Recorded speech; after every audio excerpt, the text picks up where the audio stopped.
औज़ुबिल्लाहि मिनश्शैतानिर्रजीम बिस्मिल्लाहिर्रहमानिर्रहीम।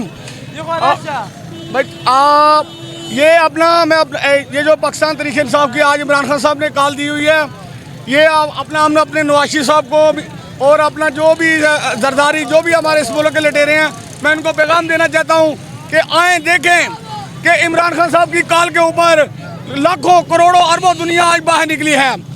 और हम मसला ये है कि हमें खान साहब ने आर्डर किया कि ये आज लोग कैंडिडेटों को बाहर निकलना है, तो दुनिया बेशुमार लोग करोड़ों की तादाद में सड़कों पे आ गए।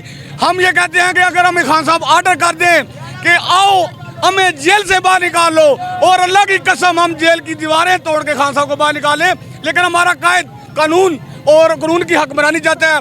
कानून की हकमरानी के साथ वो आज जेल के पीछे खड़े हैं। और हम ये अपने ताकतवर हलकों को पैगाम देते हैं, खुदा रहा उसको आज़ाद करें। उसकी अवाम उसका इंतज़ार कर रही है। नवाज शरीफ को मेरा पैगाम है, तुम इंशाल्लाह इलेक्शन नहीं जीत सकते, तुम वज़ीर आज़म नहीं बन सकते, तेरी किस्मत में वज़ीर आज़म बनना नहीं है। और ये सेहरा इमरान खान के सर सजेगा इंशाल्लाह। 8 फरवरी की रात को ये सेहरा वजारत का इंशाल्लाह इमरान खान के सर सजेगा। पाकिस्तान जिंदाबाद।